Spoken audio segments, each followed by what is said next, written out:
students, welcome back to our YouTube channel. My name is Ayushi Gupta. Today we will discuss 21st June 2019 evening shift paper with detailed explanation. तो guys यदि आप एक UGC net aspirants हैं तो आपके लिए ये video बहुत यूजफुल होने वाली है, बिकॉज इससे आपको एक बेसिक रफ आइडिया मिलेगा कि रिसेंटली जो यूजीसी ने कैसे क्वेश्चन आस्क किए हैं, पैटर्न कैसा है और आपको किस तरीके से स्टडी करनी है। तो ये वीडियो आपको बहुत ही हेल्प करने वाला है और आपको एक बेसिक आइडिया भी मिल जाएगा कि आपको किस टाइप से प्रिपरेशन करनी है, क्योंकि यूजीसी का जो पैटर्न है वो पहले से बहुत चेंज हो गया है क्वेश्चंस आस्क करने का।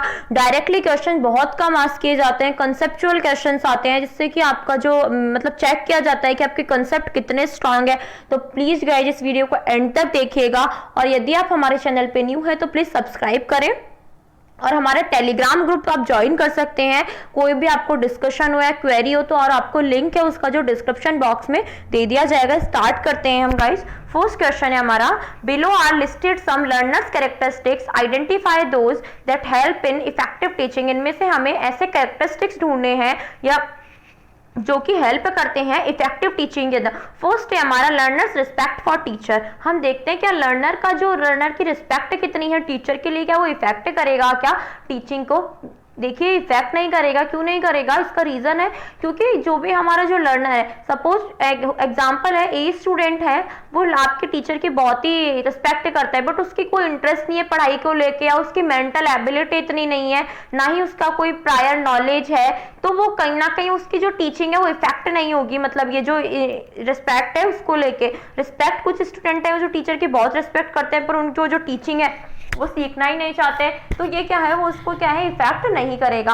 देन है learners level of mental ability. Mental ability आपका इफेक्ट करेगा बिकॉज लर्नर की क्षमता कितनी है, वो कितना सीखना चाह रहा है, वो क्या इफेक्ट करेगा आपकी टीचिंग के अंदर। देन है लर्नर्स के प्रायर एक्सपीरियंस और उसकी जो प्रीवियस नॉलेज है वो बहुत इफेक्ट करता है बिकॉज टीचर कहीं ना कहीं इसी के अकॉर्डिंग अपना लेसन प्लान करता है, उसे किस अकॉर्डिंग पढ़ाना है बच्चों को और किस टाइप से उसको कौन से टीचिंग मेथड्स यूज करना है। तो ये सभी ये क्या है बहुत ही इफेक्ट करता है आपकी टीचिंग के अंदर। देन है learners level of interest to study. उसका इंटरेस्ट कितना है स्टडी के अंदर, ये भी क्या है इफेक्ट करेगा बिकॉज यदि स्टूडेंट्स का इंटरेस्ट अच्छा होगा तो स्टूडेंट अपने आप उसको बहुत ही इंटरेस्ट के साथ पढ़ सकेंगे। और कुछ बार हम देखते हैं टीचर का कितने ही एफर्ट्स कर ले, आपका यदि इंटरेस्ट नहीं होता तो आप उस सब्जेक्ट को बिल्कुल इग्नोर कर देते हैं। देन है learners level of interpersonal relationship. Learners का जो इंटरपर्सनल दैट मीन्स आपके दूसरे लर्नर्स के साथ उसका कैसा रिलेशन है, ये इफेक्ट नहीं करता बिकॉज यदि कुछ बार होता है कि स्टूडेंट्स को कई का जो माइंडसेट होता है कि उन्हें अकेले रहना पसंद होता है, तब भी वो बहुत अच्छी लर्निंग कर पाते हैं। ऐसे कोई कंपलसरी नहीं है कि जिसका ग्रुप है वो ही बहुत ज्यादा इफेक्टिव टीचिंग करेगा, तो ये इसका फैक्टर नहीं होगा। देन है लर्नर्स व्यू अबाउट सोसाइटी। ये इफेक्ट करता है बिकॉज कोई भी लर्नर यदि उसका एक पॉजिटिव व्यू है सोसाइटी को लेके तो उसकी जो टीचिंग है वो भी क्या होगी इफेक्टिव हो पाएगी। तो हमारे ऑप्शन जो इफेक्ट करेंगे टीचिंग को वो है option number second, third, fourth and six. Learners level of mental ability, learners prior experiences, learners level of interest to study and learners view about society. Then हमारा आंसर देखते हैं second, third, fourth, six कौन से options में given है हमें, तो हम देखते हैं ऑप्शन नंबर डी में हमें गिवन है 2, 3, 4, 6। देखिए गाइज इस जो क्वेश्चन है इतने थोड़े लॉन्ग है तो आप इन्हें टाइम सेविंग के लिए एक एलिमिनेशन मेथड से भी आप इन्हें सॉल्व कर सकते हैं। देखिए कैसे करेंगे। फर्स्ट ऑप्शन आपको गिवन है लर्नर्स रिस्पेक्ट फॉर टीचर। आपको पता है कि ऑप्शन करेक्ट नहीं होने वाला, तो कहीं ना कहीं आप देखते हैं कि option number A and option number C आपका पहले ही रॉन्ग हो जाता है। देन आपके पास बचते हैं 2 ऑप्शन, तो आपको थोड़ा इजी होगा और टाइम सेविंग के लिए आपको केवल 2 ऑप्शन चेक करना है, 3, 4, 5, 6 एंड 2, 3, 4, 6। तो हम देखते हैं 5 इसके अंदर अलग है, बाकी सारे सेम है, तो हम देखते हैं 5 and 6। Learners level of interpersonal relationship and learners view about society. तो आपको इन दोनों में से चूज करना है, देन आपको आपका आंसर सेलेक्ट करना है। तो हमारा करेक्ट आंसर क्या होगा ऑप्शन नंबर डी। तो आप यदि एलिमिनेशन मेथड के थ्रू भी कुछ ऑप्शंस और कुछ आंसर्स हमारे ऐसे होंगे जो आप एलिमिनेशन मेथड के थ्रू भी कर सकते हैं, इससे कि आपका टाइम है वो सेव हो पाएगा, क्योंकि जो क्वेश्चन है बहुत लेंथी आने लग गए। तो टाइम सेविंग के लिए भी आप इस तरीके से अपना जो पेपर है वो प्लान करें कि आपका जो टाइम है मतलब एकदम मैनेज कर पाए आप और आपका जो पेपर कंप्लीट आप उसको अटेम्प्ट कर पाए। देन देखते हैं हम question number second, reference serves the purpose of. Reference सबसे पहले हमें पूछ रहा है कि रेफरेंस का पर्पस क्या है। तो फर्स्ट ऑफ ऑल आपको ये जानना बहुत जरूरी है कि रेफरेंस क्या है। रेफरेंस हम देखते हैं, ये जो हमारे रेफरेंस वर्ड दिया हुआ है रिसर्च के अंदर है, तो रिसर्च में हम देखते हैं कि रेफरेंस का मीनिंग क्या है। तो हम सबसे पहले रिसर्च के अंदर रेफरेंस का मीनिंग समझते हैं। देखिए, referencing allows you to acknowledge the contribution of other writers and researchers in your work। हम देखते हैं जब भी आप थीसिस बनाते हैं, आप अपना एक रिसर्च पेपर बनाते हैं, तो जब भी आप जहां से भी कुछ कंटेंट लेते हैं, किसी की कुछ डेफिनेशन लेते हैं या किसी के कुछ रिसर्च पेपर का कुछ यूज करते हैं, तो आप नीचे आप अपने जो लास्ट के अंदर रेफरेंस देते हैं कि जो भी आपने जो लिया है वो कहाँ से लिया है। ये इससे क्या होता है, आपको जो ये मैटर है उसको ऑथेंटिसिटी मिलती है, या फिर आप जो भी आपने ऑथर है उसका आपने कुछ यूज किया है तो उसको आप एक तरीके से क्रेडिट दे रहे हैं, एक्नॉलेजमेंट करा रहे हैं उनके कंट्रीब्यूशन का आपके रिसर्च पेपर के अंदर। और एक ये मेथड है जिससे आप एविडेंस देते हैं आपकी जो भी आपने असर्शन लिया है, बिकॉज जब हम रेफरेंस लेते हैं जो पास्ट में जो रिसर्च हो चुका या फिर जो डेटा है जो ऑथेंटिक साइट्स का उधर से ही लेते हैं, तो इसके ऐसे क्या है, एक आपका जो रिसर्च है उसको एक ऑथेंटिसिटी मिलती है कि जो क्लेम करते हैं कि आपने जो असाइनमेंट्स के अंदर हमने जो रिसर्च पेपर के अंदर डाटा लिए हैं वो ऑथेंटिक है या वैलिड एंड रिलायबल है। तो हम देखते हैं हमारे ऑप्शंस क्या क्या गिवन है। फर्स्ट है हमारा lending authenticity to given content, option B है हमारा insightful decision making, option C है हमारा giving ornamental value to the research, and option D है एग्जिबिट द ग्रेट अचीवमेंट। तो हमने देखा था कि रेफरेंस क्या करता है, ऑथेंटिसिटी देता है, एक एविडेंस देता है या फिर एक एक्नॉलेजमेंट देता है ऑथर को जिसका हमने यूज किया, उसे कंट्रीब्यूशन देते हैं हमारे रिसर्च पेपर के अंदर। तो इसका करेक्ट आंसर क्या होगा, option number A, landing authenticity to the given content. ये जो हमारा कंटेंट है उसको क्या करते हैं, ऑथेंटिसिटी प्रोवाइड कराते हैं, क्योंकि हम उसके अंदर बताते हैं कि हमने जो भी मैटर लिया है वो कहाँ से लिया है, तो हम उससे जिससे कि हमें हमारा जो रिसर्च पेपर होता है वो कहीं ना कहीं और ज्यादा ऑथेंटिक बन जाता है। देन देखते हैं हमारा नेक्स्ट क्वेश्चन है, after identifying the different variables and establishing the logical reasoning in theoretical framework, the next step in the research process is to। देखिए रिसर्च प्रोसेस जो कंसेप्ट है वो बहुत ही इंपॉर्टेंट है। हर बार आप देखेंगे कि रिसर्च प्रोसेस से कहीं ना कहीं कैसे ना कैसे घुमा के यूजीसी जरूर क्वेश्चन पूछते हैं। तो प्लीज गाइज रिसर्च प्रोसेस को आप बहुत अच्छे से समझ लीजिएगा, कैसे ना कैसे करके उसे कहीं ना कहीं उलट फेर करके कहीं ना कहीं से क्वेश्चन आ ही जाता है। तो ये जो कंसेप्ट रिसर्च प्रोसेस का बहुत ही इंपॉर्टेंट है। देखते हैं क्वेश्चन क्या बोल रहा है हमारा, हम जब डिफरेंट वेरिएबल्स आइडेंटिफाई कर लेते हैं और उनकी लॉजिकल रीजनिंग एस्टैब्लिश कर लेते हैं थ्योरेटिकल फ्रेमवर्क के अंदर, तो हमारे नेक्स्ट स्टेप क्या होती है रिसर्च प्रोसेस के अंदर। तो हम सबसे पहले रिसर्च प्रोसेस देखते हैं कि हमारी रिसर्च प्रोसेस क्या है। फर्स्ट है फॉर्मुलेटिंग रिसर्च प्रॉब्लम्स। हम सबसे पहले क्या करेंगे, रिसर्च कोई भी आप रिसर्च करते हैं सबसे पहले रिसर्च क्या होती है, हमारे पास कोई प्रॉब्लम होती है और हम उसके अंदर कुछ जानना चाहते हैं, कुछ न्यू ढूंढना चाहते हैं, तो वही क्या है हमारी रिसर्च है। हम उसका आंसर खोजना है, हम कुछ खोज रहे हैं। रिसर्च मीन्स हम एक हिंदी बेसिक मीनिंग हम ले सकते हैं खोजना। तो फॉर्मुलेटिंग सबसे पहले हम क्या करेंगे, एक प्रॉब्लम लेंगे, रिसर्च प्रॉब्लम जिसे हम बोल सकते हैं, तो उसके ऊपर हमें क्या है पूरी टोटल रिसर्च करनी है। देन हम देखेंगे, सपोज कीजिए एग्जाम्पल लेते हैं कि आपको जो हमारी पॉलिथीन्स है, जो प्लास्टिक है, उसके ऊपर रिसर्च करनी है कि वो हमारी सोसाइटी को के लिए कितना हार्मफुल है, कैसे हार्मफुल है, आपका ये टॉपिक है, ठीक है। तो देन आपके पास हम उसको लेके एक लिटरेचर रिव्यू करेंगे या लिटरेचर सर्वे करेंगे कि पहले के जो पास्ट ईयर रिसर्च पेपर है या थीसिस है, जो पीएचडी वर्क है, वो किस अकॉर्डिंग हुआ है, हम और उनमें जो क्या कमी है जिससे कि हम ले सकते हैं, और कौन कौन से टॉपिक्स उन्होंने कवर नहीं किए हैं पास्ट रिसर्चर्स ने और हम कवर करना चाहते हैं। तो उसके बाद हम क्या करेंगे, लिटरेचर रिव्यू करेंगे। देन हम लिटरेचर रिव्यू के अकॉर्डिंग हम सेट कर लेंगे कि हमारे कौन कौन से ऑब्जेक्टिव से हमारी रीजनिंग कैसी होने वाली है, बिकॉज इससे हमें पता चलेगा कि पास्ट रिसर्चर्स ने कुछ ये गलतियां की हैं, कुछ कमियां, जिसे हम ओवरकम करने की कोशिश करेंगे हमारे रिसर्च के थ्रू, जिससे कि बेटर मिल सके सोसाइटी को हमारे रिसर्च के थ्रू। देन हम क्या करेंगे, एक हाइपोथेसिस डेवलप करेंगे कि प्लास्टिक इसको सोसाइटी को इफेक्ट कर, मतलब जो हमारा एनवायरमेंट है उसको इफेक्ट करता है या नहीं। हम जो नल हाइपोथेसिस और अल्टरनेट हाइपोथेसिस फ्रेम करेंगे। देन हम एक रिसर्च डिजाइन फ्रेम करेंगे कि हम किस टाइप कब रिसर्च करना है, कि एक प्रॉपर फॉर्मेट रेडी करेंगे। ये हेल्प करेगा हमारी रिसर्च प्रोसेस, मतलब पूरी प्रोसेस के अंदर, इससे हम डिसाइड कर पाएंगे हमें कब क्या कैसे करना है। देन एक सैंपल डिजाइन प्रिपेयर करेंगे, हमें कहाँ से सैंपल लेना है, तो किस टाइप की हमें सैम्पलिंग यूज करनी है। देन हम एक डाटा कलेक्ट करेंगे पर्टिकुलर अलग अलग सिटी से जहां से भी हमें कलेक्ट करना है। उसके बाद हम क्या करेंगे, उसका इवैल्यूएशन करेंगे कि हमारा जो डाटा है, हमारा जो फॉर्म, हमने जो हाइपोथेसिस लिया और हमारा जो डाटा है उसका इवैल्यूएशन करेंगे कि हमारा डाटा क्या कह रहा है और हमारा हाइपोथेसिस क्या है। एनालिसिस करने के बाद हम हमारे हाइपोथेसिस को टेस्ट करेंगे कि क्या हमने जो हाइपोथेसिस लिया था प्लास्टिक एनवायरनमेंट को इफेक्ट करता है वो सही है या नहीं है। उसके बाद हम उसको जनरलाइजेशन करके इंटरप्रिटेशन करके हमारी एक रिसर्च रिपोर्ट रेडी करेंगे। तो एक पूरी प्रोसेस है। ये जो पॉइंट्स है रिसर्च के बहुत ही इंपॉर्टेंट है आपके एग्जाम के पॉइंट ऑफ व्यू से।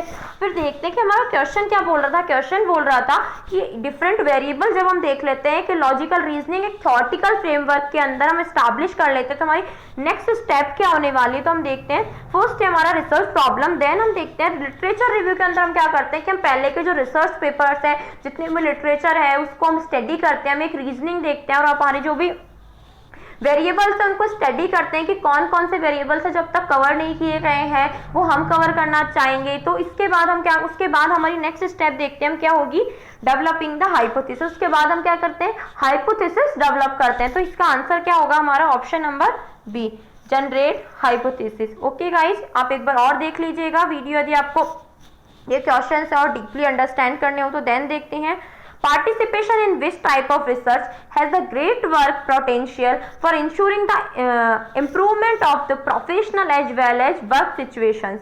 देख क्वेश्चन बोल रहा है कि ऐसे कौन से रिसर्च है जहाँ पे इम्प्रूवमेंट होता है, मतलब कहीं ना कहीं ग्रेट पोटेंशियल के साथ जो कि प्रोफेशनल वर्क के अंदर बहुत जो सिचुएशन है उसके अंदर क्या होते हैं बहुत ही इंप्रूवमेंट करता है और उसके लिए ह्यूज पार्टिसिपेशन करते हैं।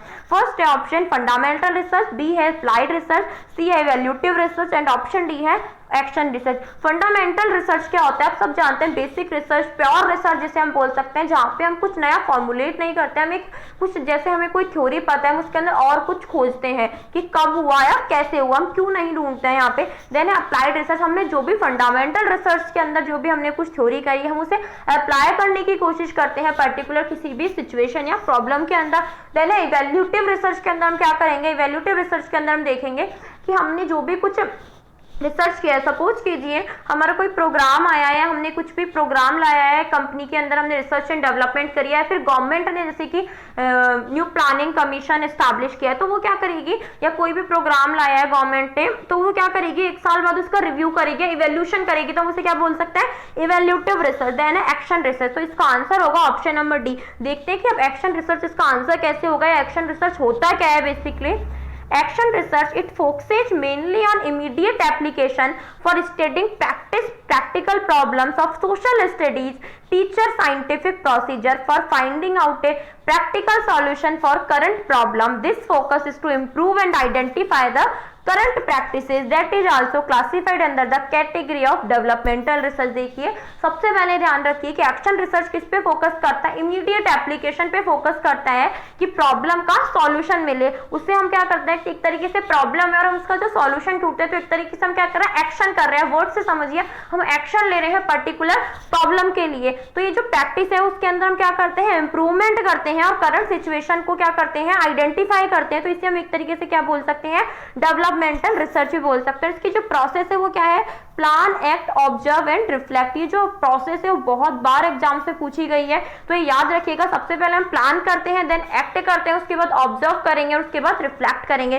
तो क्या ऑप्शन क्या बोल रहे हैं हमारा, this focus is to improve the identify the current practice. हम कहीं ना कहीं इसके अंदर क्या फोकस करते हैं, इंप्रूवमेंट पे फोकस करते हैं करंट सिचुएशंस की। तो हमारा ऑप्शन आंसर क्या होगा, ऑप्शन नंबर डी। आंसर क्या होगा हमारा option number D. Participation in which type of research has a great potential for ensuring, जहां पे बोल रहा है improvement for of the professional as well as work situation. तो आंसर होगा हो जाएगा ऑप्शन नंबर डी। जहाँ पे वर्ड आ गया इंप्रूवमेंट या हमने एक्शन लिया है वहाँ पे हमारा ध्यान रखिएगा, आंसर क्या होगा ऑप्शन नंबर डी। ये जो रिसर्च के टॉपिक है, रिसर्च है, बहुत कंफ्यूजिंग है तो प्लीज आप इन्हें बहुत अच्छे से समझिएगा और हम एक सेपरेट वीडियो ले आएंगे। और यदि आपको वीडियो हमारी एक रिसर्च के ऊपर चाहिए तो प्लीज कमेंट सेक्शन में हमें कमेंट कर दीजिएगा। देन देखते हैं question number 5। From the list given below, identify those teaching methods which have a great scope for dialogic discourse। इनमें से कौन कौन से मेथड है जो कि बहुत स्कोप जो कि यूज करते हैं हम डायलॉजिक डिस्कोर्स के अंदर। तो सबसे पहले आपको मीनिंग जानना जरूरी है कि व्हाट इज डायलॉजिक डिस्कोर्स। तो देखते हैं डायलॉजिक डिस्कोर्स क्या होता है। Dialogic teaching means using talk most effectively for carrying out teaching and learning. Dialogic discourse हम एक तरीके से क्या बोल सकते हैं, ऐसी टीचिंग जहाँ पे स्टूडेंट्स का एक्टिवली पार्ट करते हैं, स्टूडेंट डिस्कस करते हैं, या वो उनकी जो टॉक है वो इफेक्टिवली होती है, मतलब उन्हें अपॉर्चुनिटीज प्रोवाइड की जाती हैं क्लासरूम के अंदर बोलने की या डायलॉग की, और जिससे उनके आइडियाज लिए जाता है, तो जिससे कि जो उनकी जो लर्निंग है और उनकी अंडरस्टैंडिंग है वो क्या हो सके, एक्सप्लोर हो सके, उसे क्या बोलते हैं, डायलॉजिक डिस्कोर्स या डायलॉजिक टीचिंग। तो इसके अंदर बोल रहा है कि इनमें से कौन कौन से मेथड है जो डायलॉजिक डिस्कोर्स के अंदर है। फर्स्ट है हमारा lecture with audio visual. Lecture आप सब जानते हैं कि लेक्चर के अंदर एक ओरल प्रेजेंटेशन होता है टीचर का, वहां स्टूडेंट कोई भी क्वेश्चन पुट नहीं करता है। देन है टीम टीचिंग।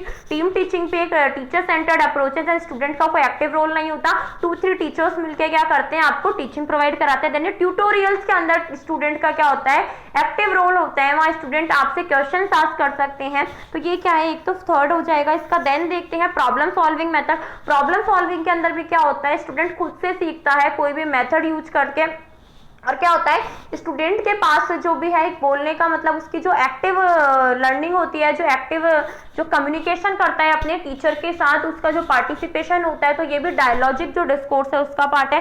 देन देखते हैं चॉक एंड टॉक मेथड, ये एक लेक्चर मेथड का ही पार्ट है। देन है हमारा ग्रुप डिस्कशन। तो ग्रुप डिस्कशन के अंदर तो प्रॉपर क्या होता है, ग्रुप होता है जहाँ पे टीचर और स्टूडेंट मिलके क्या करते हैं, अपने आइडियाज या किसी भी टॉपिक पे उनकी जो कन्वर्सेशन है उसके ऊपर डिस्कस करते हैं। देन इसका क्या होगा ऑप्शन देन ऑप्शन 6 ऑल्सो। तो हम देखते हैं कि ऑप्शन नंबर 3, 4 एंड 6। तो हम देखते हैं कौन से ऑप्शंस पे हमें 3, 4, 6 गिवन है ऑप्शन नंबर सी के अंदर। तो हमारा आंसर हो जाएगा tutorial, problem solving methods and group discussion किसके पार्ट है, डायलॉजिक डिस्कोर्स के। सबसे पहले आपको मीनिंग पता होना चाहिए डायलॉजिक डिस्कोर्स का। आई होप सो आपको समझ आया होगा।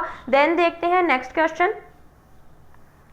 Below are listed some activities performed by teacher. Which activities are of the nature of formative evaluation? इनमें से एक्टिविटीज गिवन है कुछ टीचर की, इनमें से आपको बताना है कि कौन कौन सी ऐसी एक्टिविटी हैं जो कि फॉर्मेटिव इवेल्यूशन का पार्ट है।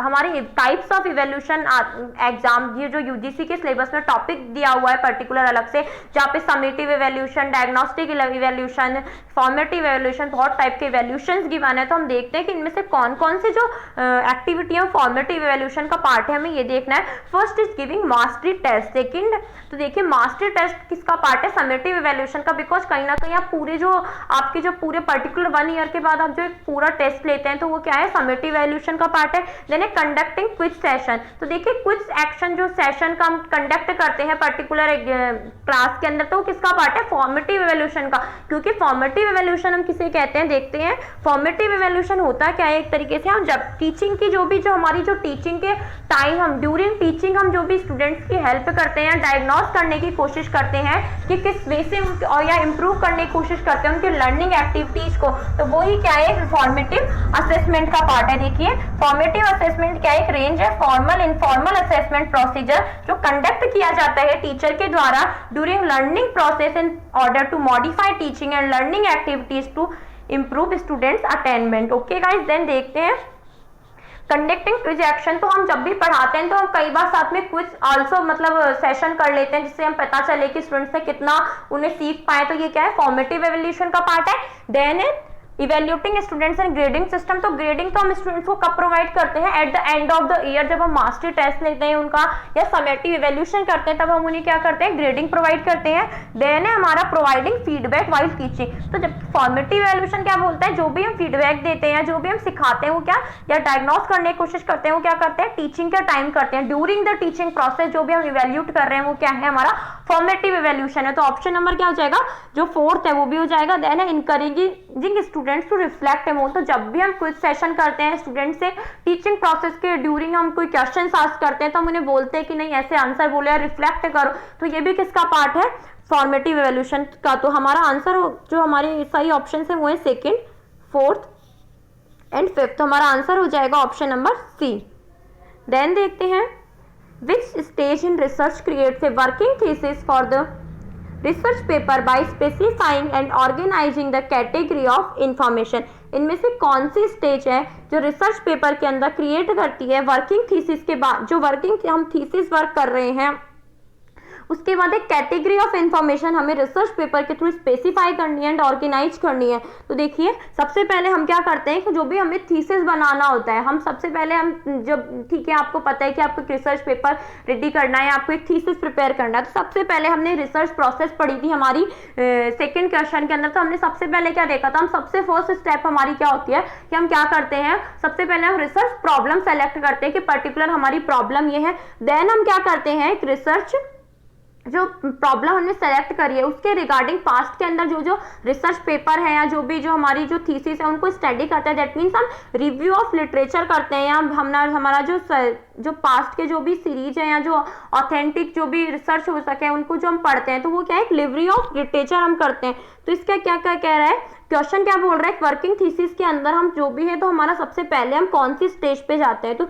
उसके बाद देखते हैं रिसर्च प्रॉब्लम या कहीं भी गिवन नहीं है तो हमारा आंसर क्या होगा, रिव्यू ऑफ लिटरेचर। हम क्या करते हैं, लिटरेचर का रिव्यू करते हैं, उसके बाद ये जो सारी प्रोसेस है उसके बाद की है, क्योंकि हम जो थीसिस या रिसर्च पेपर का वर्क करेंगे तो सबसे पहले क्या करते हैं, रिसर्च प्रॉब्लम देखते हैं, then review of literature, then हम क्या करते हैं कि हाइपोथेसिस डेवलप करते हैं। तो यहाँ पे आंसर क्या हो जाएगा, ऑप्शन नंबर सी। देन है हमारा देखिए जो रिव्यू ऑफ लिटरेचर है कैसे, मतलब एक बार देख लेते हैं ये कि इंपॉर्टेंट कैसे है। ये एक इंपॉर्टेंट पार्ट है हमारी पूरी रिसर्च प्रोसेस का, बिकॉज ये सिग्निफिकेंट कंट्रीब्यूशन देता है each and every operational step. ये हमें बताता है कि हमें किस टाइप से वर्क करना है, हमें थोड़ा गाइड प्रोवाइड करता है और इससे क्या होता है, हमें क्लियरिटी मिलती है, हमें हेल्प मिलती है, हमें किस टाइप के रिसर्च मेथड्स यूज करने हैं, और हमारी जो नॉलेज है उससे भी हमें ब्रॉड कर सकते हैं, क्योंकि हमें नॉलेज पता चलती है कि ठीक है इन यहाँ पे ऑलरेडी रिसर्च हो चुका है, हमें कौन कौन से बेस्ट मेथड या बेटर मेथड्स यूज करने हैं जिससे कि हमारी जो रिसर्च है मोर वैल्यूएबल हो सोसाइटी के लिए। देन देखते हैं question number 8, A teacher gives lot of positive negative examples to support his her presentations in the classroom. This will be related to which level of teaching? Teacher बहुत सारे example दे रहा है students को teaching के साथ साथ वो पढ़ाते टाइम, तो ये कौन सा मेथड ऑफ टीचिंग है। फर्स्ट है ऑटोनॉमस डेवलपमेंट लेवल, सेकंड है मेमोरी लेवल, थर्ड है अंडरस्टैंडिंग लेवल एंड फोर्थ है रिफ्लेक्टिव लेवल। तो हम देखते हैं ये टीचर एग्जाम्पल दे रहा है, दैट मीन्स वो समझाने के साथ आपको एग्जाम्पल दे रहा है, सपोर्ट कर रहा है, आप मतलब सपोर्ट ले रहा है किसी भी पर्टिकुलर थिंग का। तो वो ये किसका जो पार्ट है वो है अंडरस्टैंडिंग लेवल का। एक बार अंडरस्टैंडिंग लेवल को देख लेते हैं क्या है। अंडरस्टैंडिंग लेवल प्रोपाउंड किया था मॉरिसन ने। इसके अंदर जो कंसेप्ट है या हम जो थ्योरी हम सीखते हैं, जो मेमोरी लेवल है वो कहीं ना कहीं रेक्टिफिकेशन के ऊपर फोकस करता है। देन अंडरस्टैंडिंग लेवल इससे अपर लेवल का लेवल है, इसके अंदर प्रिंसिपल या थ्योरीज है उनको अच्छे से समझा जाता है और ऐसे टाइप और ऑब्जेक्टिव टाइप क्वेश्चन से इसके अंदर इवेल्यूशन किया जाता है। और अंडरस्टैंडिंग लेवल जो टीचिंग के जो भी सारी क्लासेज जो क्वेश्चन है बहुत ही अच्छे से एक्सप्लेन किए हुए हैं हमने हमारी टीचिंग वाली वीडियोज में, तो प्लीज गाइज आप एक बार गो थ्रू कर लेगा यदि आपको डीपली इन कंसेप्ट को समझना है तो हमारी प्रीवियस वीडियोज को। देन देखते हैं की element for the effective classroom communication is, इनमें से कौन सा एलिमेंट है जो एक की एलिमेंट है क्लासरूम कम्युनिकेशन के अंदर। तो ये जो क्वेश्चन है थोड़ा अपने जो वर्ड्स है कुछ देखेंगे कि पैसिविटी हमने पढ़ा हुआ है कि आपको एक्टिव होना चाहिए, पैसिव नहीं होना चाहिए, तो ये तो अपने आप ही एलिमिनेट हो गया ऑप्शन। देन है नेगेटिविटी, ऑब्वियसली बात है हम देखते हैं कि नेगेटिव नहीं होना चाहिए, हमें बच्चों की जो क्लासरूम है इफेक्ट कम्युनिकेशन है क्या होनी चाहिए, पॉजिटिव है होनी चाहिए। देन देखते हैं एडवोकेसी, तो एडवोकेसी एंड डिफ्लेक्शन के अंदर हो सकता है कि आपको कंफ्यूजन हो, तो हम सबसे पहले मीनिंग देखते हैं कि एडवोकेसी का मीनिंग यहाँ पे क्या है। तो एडवोकेसी है क्लासरूम कम्युनिकेशन के अंदर जब भी टीचर या स्टूडेंट जो एडवोकेसी होती है किसी भी पर्टिकुलर क्लासरूम कम्युनिकेशन के अंदर, तो उससे क्या होता है स्टूडेंट को लगता है कि जो भी मतलब उसके अंदर जो सभी लोग हैं उसके अंदर बिलीव करते हैं, सभी उसके लिए यहाँ पे हैं टीचर एडमिनिस्ट्रेशन स्टाफ, वो स्टूडेंट को एडवोकेट करते हैं। एक बार इसे पढ़ लेते हैं। क्लासरूम कम्युनिकेशन है advocacy because an advocate is a person who empowers their student, they give advice, encouragement और listening ear. It is an individual that lets the student know that they have someone who believes in them। सबसे पहले आप जैसे कि हमने teaching के अंदर पढ़ा था कि कहीं ना कहीं आपका जो एनवायरनमेंट है, लर्निंग एनवायरनमेंट स्टूडेंट्स का बहुत ही पीसफुल होना चाहिए, सूटेबल होना चाहिए स्टूडेंट्स को लेके, स्टूडेंट्स को ऐसा फील होना चाहिए कि यहाँ पे जो भी लोग हैं वो सब उनकी वैल्यू करते हैं या जो भी वो क्वेश्चन आस्क करेंगे उनके आइडियाज सब उन्हें सुनेंगे। एक तो ये जो सारी फीचर्स है वो कौन डिफाइन करता है, एडवोकेसी। तो इसका आंसर क्या होगा, एडवोकेसी, बिकॉज ये जो तीन ऑप्शन है वो सभी नेगेटिविटी की या जो रॉन्ग ऑप्शन है नेगेटिविटी के थ्रू है, deflection also is a negative option. Then इसका आंसर क्या होगा, एडवोकेसी। देन है हमारा question number 10, below are the given two columns, list column A and column B. हमें जो मेथड्स गिवन है और इसके जो एक्सप्लेनेशन है हमें मैच करने हैं, उसके बाद आंसर देखते हैं। फर्स्ट है हमारा लेक्चर मेथड, देन है डेमोन्स्ट्रेशन मेथड, थर्ड है प्रोजेक्ट मेथड एंड फोर्थ है कोलैबोरेटिव मेथड। देखते हैं लेक्चर मेथड हम क्या करते हैं। लेक्चर मेथड के अंदर हम क्या करते हैं कि हम बच्चों को नॉलेज इम्पार्ट कर देते हैं बहुत सारी, या एक ओरल प्रेजेंटेशन होता है हमारा टीचिंग का, टीचिंग के अंदर जिसका, तो हम देखते हैं कि हमारा जो फर्स्ट है उसके अंदर क्या होगा, सी। इम्पार्ट क्या करते हैं, बहुत सारी नॉलेज, एक तरीके जब हम लेक्चर देते हैं तो हम स्टूडेंट्स को बहुत सारी नॉलेज दे देते हैं, ओरल प्रेजेंटेशन चलता रहता है लेकिन उनकी तरफ से कोई रिस्पॉन्स नहीं आता, कहीं ना कहीं पैसिव लर्निंग होती है। देखते हैं डेमोन्स्ट्रेशन मेथड क्या होता है। तो इस डेमोन्स्ट्रेशन मेथड के अंदर हम क्या देखते हैं कि स्टूडेंट्स क्या किससे सीखते हैं कि एक्सपीरियंस का जो मतलब उनका जो स्टूडेंट्स को हम सिखाते हैं वो कहीं ना कहीं एक एक्सपेरिमेंट के बेस पे सिखाते हैं। जैसे कि जो साइंस के अंदर जो हम बहुत सारे लेबोरेटरी में बच्चों को सिखाते हैं तो एक्सपीरियंस करके सीखते हैं। तो ये इसका किसका टाइप है, डेमोन्स्ट्रेशन मेथड का। देन देखते हैं प्रोजेक्ट मेथड। तो प्रोजेक्ट मेथड के अंदर क्या करते हैं स्टूडेंट, जो हम कोई स्टूडेंट को पर्टिकुलर प्रॉब्लम दे देते हैं या उनको कुछ एक पर्टिकुलर टॉपिक दे देते हैं, उसके ऊपर वो बहुत कुछ रिसर्च करते हैं, उनकी जो कुछ पढ़ते हैं, कुछ अलग से उनको कुछ सीखने को मिलता है। तो उससे क्या होता है उनकी वो बहुत सारी अलग अलग एक्टिविटीज में एंगेज होते हैं, बहुत अलग अलग चीजें उन्हें सीखने को मिलती है। उनकी जो क्रिएटिव और क्रिटिकल थिंकिंग है वो क्या होती है, डेवलप होती है। तो इसका ऑप्शन क्या करेक्ट होगा, students engage in different activities together and learn. Then है हमारा कोलैबोरेटिव मेथड है। तो कोलैबोरेटिव मेथड के अंदर हम क्या देखते हैं, हम स्टूडेंट्स का जो एम्फेसिस करते हैं, मतलब जो कोलैबोरेट का मीनिंग यहाँ पे क्या है कि हम सभी लोग कोलैबोरेट करके मतलब साथ में सीखते हैं, तो पार्टिसिपेशन के थ्रू सीखते हैं किसी भी एक्ट के अंदर। तो इसका ऑप्शन करेक्ट होगा ऑप्शन नंबर ए। तो हम देखते हैं फर्स्ट का होगा फर्स्ट सी, देन सेकंड का हमने बी टिक किया था, हाँ, एंड देन थर्ड का डी, फोर्थ का ए। तो हमारा आंसर क्या हो जाएगा ऑप्शन नंबर डी। यहाँ पे डिस्क्रिप्शन गिवन है। लेक्चर मेथड एक ओरल प्रेजेंटेशन होता है टीचर का, एंड जो भी डेमोन्स्ट्रेशन मेथड है इसके अंदर टीचर कुछ शो करता है, कुछ प्रोजेक्ट के जो मतलब उसे ऑडियो विजुअल एड्स के थ्रू या फिर लेबोरेटरी के अंदर स्टूडेंट को सिखाता है। देन प्रोजेक्ट मेथड डेवलप किया था विलियम हेयर किलपैट्रिक ने। और कोलैबोरेटिव मेथड क्या होता है कि जहाँ पे ग्रुप के अंदर स्टूडेंट सीखते हैं किसी भी कॉमन एकेडमिक गोल के अंदर। तो गाइस ये जो टीचिंग के जो भी क्वेश्चन हैं और यदि रिसर्च वगैरह के भी आपको किसी भी टॉपिक पे पर्टिकुलर डिफरेंट वीडियो चाहिए हो तो प्लीज़ गाइज आप हमारे कमेंट सेक्शन में कमेंट कर सकते हैं। तो गाइज आपको आई होप सो आपको ये लेक्चर बहुत अच्छा लगा होगा। प्लीज़ गाइज हमारे वीडियो को लाइक करें, शेयर करें और चैनल को सब्सक्राइब करना ना भूलें। Thank you so much guys, bye bye. And कोई भी क्वेरी हो तो प्लीज़ कमेंट सेक्शन में कमेंट करें और डिस्कशन के लिए हमारा टेलीग्राम चैनल ज्वाइन करें। Bye bye.